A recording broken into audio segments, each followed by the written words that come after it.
Hello friends, आज हम लोग देखेंगे कि कंडीशन फॉर्मेटिंग और डाटा वैलिडेशन इन दोनों का यूज़ करके हम कितना अच्छा यूज़ कर सकते हैं इन दोनों का।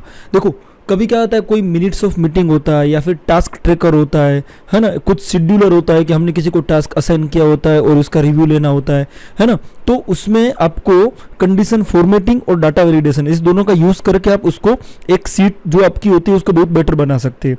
तो देखो, यहाँ पे जैसे ये टास्क है और यहाँ पे ये स्टेटस लगाया हुआ है ना, प्रोग्रेस नॉट स्टार्टेड और नॉट रेडी, कुछ भी है ना। इसको कैसे लगाना है, आपने अगर मेरा वीडियो देखा होगा तो आपको मालूम होगा, फिर भी मैं आपको फटाफट बता देता हूँ। आपको डाटा में जाना है, ठीक है। पहले तो जो सेल पे लगाना है वो सारे सेल को सिलेक्ट करना होता है ना, तो ये एंड तक सिलेक्ट किया है मैंने।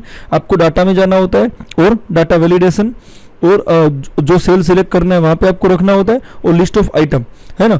अगर तो लिस्ट ऑफ आइटम, फिर आपको note yet started, in progress और रेडी, और यहाँ पे ये तीन चीज़ लिख देना है ना, इसको सेव कर देना है। देखो, इसमें और एक चीज़ आप कर सकते थे, अभी यहाँ पे अगर ऐसे कोई लिख देगा ना तो अभी वो एंट्री ले लेता है और सिर्फ इनवैलिड बता रहा है ना। तो मुझे तो कई बार क्या चाहिए कि डाटा वैलिडेशन ये रिजेक्ट इनपुट ही नहीं लेना चाहिए मेरा, है ना। तो अगर मैं यहाँ पे कुछ ले ही नहीं सकता, है ना, अगर मैं वो कुछ लिख ही नहीं सकता, है ना, वो प्रॉब्लम बोलेगा आपको यहाँ पे सिलेक्ट ही करना है। तो आपको ये कर देना चाहिए।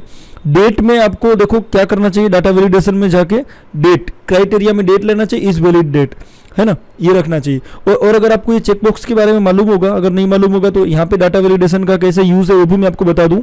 डाटा में जाके डाटा वैलिडेशन, है ना, यहाँ पे आपको चेकबॉक्स करना है ना। और चेकबॉक्स में यस, ट्रू और फॉल्स होगा, लेकिन अगर आपको कुछ कस्टम वैल्यू चाहिए जैसे अप्रूव्ड और नॉट अप्रूव्ड, तो आप वो भी यहाँ पे सिलेक्ट कर सकते हो, है ना।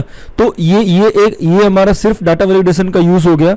अभी इसमें हमने कंडीशन फॉर्मेटिंग कैसे लगाया, है ना। तो ये जो पूरी सेल है इसमें मैं गया फॉर्मेट, और फॉर्मेट में जाके कंडीशन फॉर्मेटिंग मैंने क्या किया, ठीक है। अगर यहाँ पे देखो, मैं आपको यहाँ पे लगा के बता रहा हूँ, यहाँ पे फॉर्मेट और कंडीशन फॉर्मेटिंग मैंने क्या, ये पूरी सेल में अगर इस टेक्स्ट कंटेन एग्जैक्ट वैल्यू, है ना, text is exactly not yet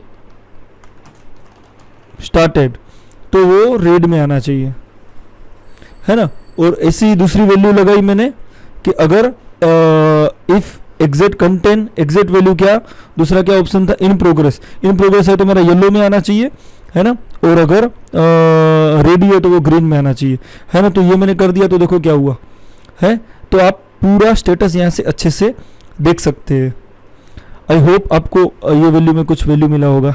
thanks.